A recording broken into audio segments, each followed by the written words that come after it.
What is good, YouTube? Welcome back to the channel. If you're new, make sure you subscribe. If you enjoyed today's video, do me a huge favor by leaving a like. It really helps out with the video as well as the channel. And as y'all can see, man, I got a banger in today's video, man. We're gonna be reviewing the proud Namekian Piccolo and seeing that this figure's a copper flop. With that being said, let's get into it. Off rip, I ain't even gonna lie, I'm definitely hyped about this figure for the super fight. This is the first time I ever had this figure in my collection. Now, I've had probably about 7 or 8 different collections of Figuarts at this point. And in every single Dragon Ball Figuarts collection I have had in the past, I never did have this Piccolo. I did have the superhero version, and I ain't even gonna lie, that definitely was one of my favorite figures in my collection. It was a really good figure, whether it was the articulation or the overall look of the figure itself. It was a well put together figure. It also definitely captured the look of Piccolo within that figure. But at the end of the day, the figure was from that superhero movie, which had more of the manga colors on Piccolo instead of the more preferred anime colors that I do like over that manga color look. Not to say that there's anything wrong with that look, because some of y'all might prefer that look over this one, but this is my specific look that I do like on Piccolo. That being that I did grow up watching the anime and I never really was into the manga, so I feel like this is definitely on point for me. With that being said, I'm definitely hyped to have this thing in the collection. Let's go ahead and jump into it. On the outside of the box, we do have the typical shfiguarts and then the name of the figure on the left side of the box. As well as on the right side of the box, we do get a product image of the actual figure itself. We had that huge open window look that's typically on every Figuarts box that you can see the actual figure inside, as well as some of the accessories. Coming out to the bottom, you have all your typical logos, as well as the new quality control sticker. Now, you can tell off rip by this quality control sticker that this is the reissue, so this is brand new. I did pick this up off of Amazon, so if you are looking for this thing, it is running for $70 on Amazon. I think it's like $73 and some change after shipping. And yeah, man, not too much going on in the front of the box. Coming into the sides of the box, it is gonna be the same thing we see on every single Figuarts at this point. You get the actual name of the character itself, shfiguarts, as well as again the name at the bottom. And then coming into this side, again, we have a couple images of the actual figure itself, and I really do again love how Figuarts does this type of styling with their boxes. And coming at the back of the box, we do have some more product images of the actual figure itself, as well as some warnings at the bottom. And as you can see, it does say right here in the corner reissue. That's how you can automatically tell it is a reissued Figuarts. And yeah, man, there it is. That is the outside of the box. Nothing too crazy going on considering it's the same as every other Figuarts box. It is a little bit wider and like width, considering it does have to fit the cape as well as a good amount of accessories inside of the box. But with that being said, man, again, nothing too much going on with the box. Pretty much the same as every other Figuarts box. I really do like the colors and everything and the overall style on it. With that being said, let's get into the figure itself. Without wasting any time, let's get straight into it. As you can see, we do get Piccolo's cape with this figure, and that's something that superhero Piccolo was lacking. I feel like that's what makes this specific Piccolo figure stand out compared to the other ones, because I feel like that's such an iconic look for the character. But the actual cape itself does tab into the back of the figure with this actual peg right here. It is super easy to do it, and I will be showing you all that later. As you can see, the cape is articulated, which again, I feel like is live. Now, I don't know why they would have it be splitting up like this, considering that kind of would make zero sense. But nonetheless, the cape does have articulation, which again, I feel like is live considering it's just a cape. And of course, you do have the upper piece to the actual cape itself, and it does sit in here flush and easy enough once it is actually on the figure. It does look really good. Again, I will be showing y'all that later on the video, so make sure you do stay tuned for that. But nonetheless, you do have the upper piece to it, and this is a softer rubber. This is not hard plastic like the other piece is. But what I do really like about this is it does have some shading on it, which we don't really see that much shading on figures no more. So it definitely is refreshing to see it on here. It is very light, so I don't know how well the camera's gonna pick it up, but it nonetheless does have a bunch of shade on it, which I feel like it makes it stand out and have even more detail to it. But nonetheless, you do have the upper part that goes to the cape. Jumping into the extra head sculpts, the first one we do have is a yelling face, and I really do love how this yelling face looks. It has a really good amount of detail. It even has the sculpted veins on the top of the head, which I feel like definitely adds to the look. And as you can see, the 3D print is definitely on point. I feel like this looks just like Piccolo. I really love how they made this face look. Nonetheless, you do have this as an option with the figure. The second head we do have is more of a resting face, and I ain't gonna lie, this does have the same problem that the actual head on the figure itself does have. That being, for whatever reason, Piccolo looked like he got red lipstick on. I don't know how well it's picking it up on camera, but that is 100% a bright type of red. Now, for the life of me, do not know why it's like that. I don't know if it was an error or if they really meant to make it like that. Again, this one also does have that problem as well. Piccolo's lips are definitely red for whatever reason, but besides that, the face itself looks really good. I feel like, again, that looks just like Piccolo, but nonetheless, you do have this extra head sculpt. The next head sculpt we do have is more of a teeth-ridden face, and I feel like this is honestly one of the best faces out of all of them. It just really captures that anime look to Piccolo. I feel like this look is definitely meant for a special beam cannon pose. Yeah, man, they just really capture the look of Piccolo itself. I'm really loving the detail on these faces, man. As you can see, it even has a teeth teeth itself sculpted in there, and I feel like I said, it looks really good. Last face sculpt we do get is another yellow face, and this one is meant specifically for to take the turban off of his head and put it on this head sculpt. And I really do love how they included that, because they could have just completely avoided this and just gave us all the other head sculpts and left this one as the only one you could use with the turban. They did at least give us an extra head that we could use with that accessory, which again, I really love how they did that. Yeah, man, there's not too much of a difference with this one compared to this one's pretty much the same exact face sculpt, just with that separate piece to be able to use with the turban. Coming into the last bit of accessories, we do have the actual cross arms effect, and I feel like this is one of it, again, the best features they have ever included with SH Figuarts, especially considering that this Piccolo comes with the cape. I just feel like it's too fitting to have this with the cape. It is perfect. You nonetheless do have that cross arms effect. And coming into the last bit of accessories that we do have, we do nonetheless have a arm piece that you can attach to the figure itself. It is that missing arm effect for Piccolo, considering we all know he's done got his arm chopped off, blown off. Another goated effect for this figure. Last effect pieces we do have is some hands, and these are going to be some typical Figuarts hands that we always see with Figuarts. Got some gripping hands at the top, as well as some open key blast hands, as well as a special beam cannon hand. Last things we do have is the back of Piccolo's shirt itself, and that is for when you actually remove the cape itself. You can then pop this inside of the back of Piccolo. He has his normal look without the cape. I would say it fits flush enough. It definitely does look smooth. You can barely tell it's even anything right there. Then these last two pieces do actually tab into that back piece I was just showing y'all. It does tab into the back of Piccolo, and you could connect these to a stand. And that's to have Piccolo flying or floating or whatever you want to do with your figure in the air, but while having the cape on, which again, they ain't even had to include stuff like this back then, but they really did go out of their way back then compared to now. And that is definitely loud to see. Hey, yeah, man, I ain't gonna lie, I feel like it took forever to get through all them accessories, but I'm not gonna complain because I'd rather have a lot of them than none. But with that being said, if I were to rank the accessories, I would definitely give it a 10 out of 10. All of these accessories are on point. Some of them they didn't even have to include. Yeah, man, I really love the shading on the cape. I really like how all the faces look. I feel like the 3D print definitely was on point. And with that being said, let's get into the figure itself. Here we are with the figure itself, man. I'm not gonna lie, it is crazy to have this thing in hand to look at it in person. This thing literally looks like it was ripped straight off of the screen. And yeah, man, I'm just really liking the detail on this thing. I feel like they perfectly captured the look of Piccolo from the anime, as well as his overall stature and size itself. They definitely captured that. Again, you cannot tell me that this does not look just like Piccolo. The only thing that, again, I feel like is rubbing me wrong is, for whatever reason, that red lipstick on his lips.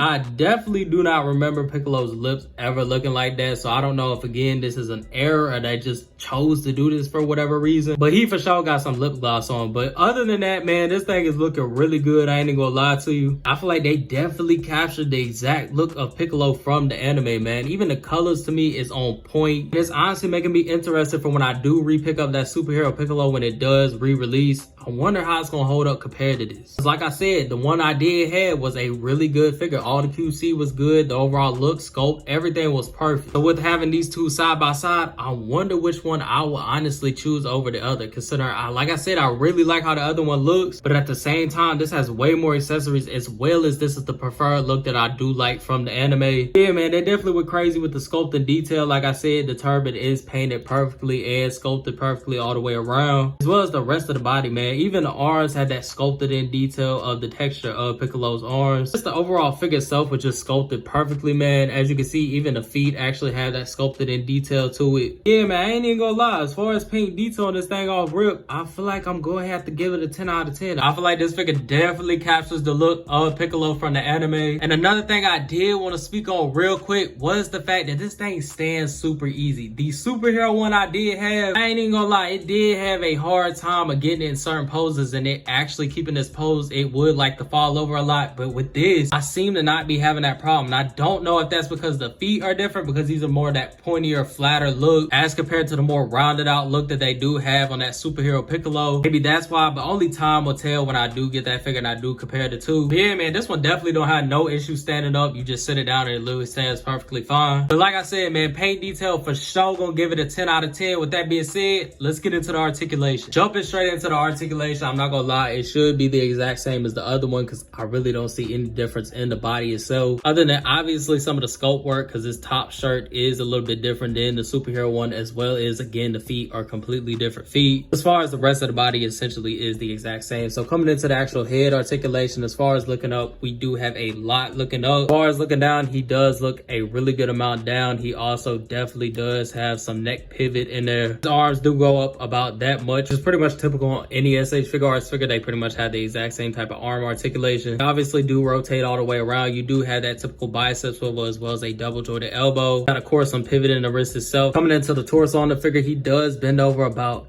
that much, but as you can see, he does, just like a Vegeta figure, get super gappy in the back. I honestly cannot remember if the superhero Piccolo did this when I had it. I really can't remember. It's been so long since I had that figure, but I mean, it's not really a big deal considering if you're going to be posing it like this, you're not going to be seeing the back of it anyway. As far as any motion going back, he doesn't really have that much going back. He does again get a little gappy in the front as well. He does have rotation, but it is super tight, so I'm not going to mess with it. But out to the legs, he does kick out about that much, which is a full entire split. Again, Figuarts is blowing me away with figures like this being way bigger than normal size Figuarts and then having this amount of articulation with it. His feet can kick up about that much on the sides. It can kick back a decent amount actually, which is ridiculous now that I'm looking at it. Which I never understood why figures this big or even like the Majin Buu have better leg articulation than the smaller 6-inch like regular Saiyan rays on our Goku. It honestly has never made sense to me. Nonetheless, coming down to the knees, he does have double jointed knees as well. That typical pivot in the foot, we do have down, we do have up, we also do have a toe joint, and that's about it on it, man. And that's pretty much gonna wrap up the articulation. Now, I'm not gonna lie, for the articulation, I definitely will rank it at a 10 out of 10. Again, with the Figuarts being this big, having this amount of articulation is always crazy to me, especially with the fact that we're able to keep the actual look of the character intact while also having a crazy amount of mobility. Before we did go, I did want to do a quick size comparison with the Figuarts Saiyan rays on our Goku, and as you can see,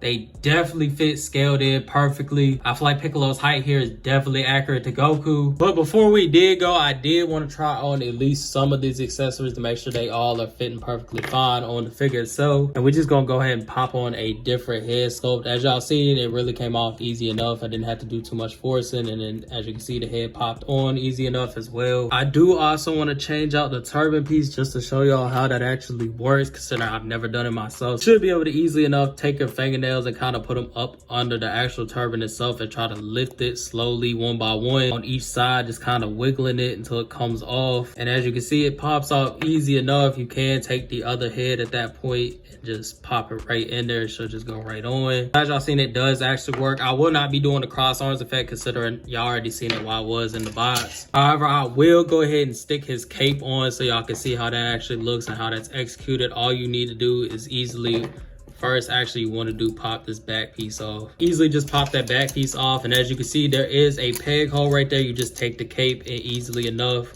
just push it in and it does sit flush, as you can see. And after that, all you want to do is take the top piece and just sit it over that. And as you can see, it just sits flush on top of it. You could just put the extra head back on the figure itself and boom, we do have the actual cape look. It definitely does look live like that. I'm not gonna lie, I'll probably have it either posed with the cape like this with the cross arms effect, or I will have it posed up with the actual damaged arm. Now I might as well go ahead and show y'all that as well. These do slip off easy enough. Let me actually move the turban and cape and all that out the way real quick. Should be able to just easy enough pop that off. Then you should be able to stick the effect piece on here. Pause. It does have a bit of a tight fit. Pause again. It does go in there easy enough that you can pop another head on with that effect piece. And as you can see, it does look live. I'm not even gonna lie to you. I might honestly use that. But yeah, man, that's pretty much gonna wrap up the whole entire review. Now, I'm not gonna lie. I would definitely recommend this figure. It's definitely a 10 out of 10 for me. I feel like this is definitely one of the best figures of 2024 so far for me. And it's crazy because this is a whole reissue. But yeah, man, if you is looking to pick this thing up, I would 100% recommend you getting it. And yeah, man, y'all let me know what y'all think about down in the comments. If you're new, make sure you subscribe. If you enjoyed the video, make sure you leave a like. Till then, I'm out. Stay tuned.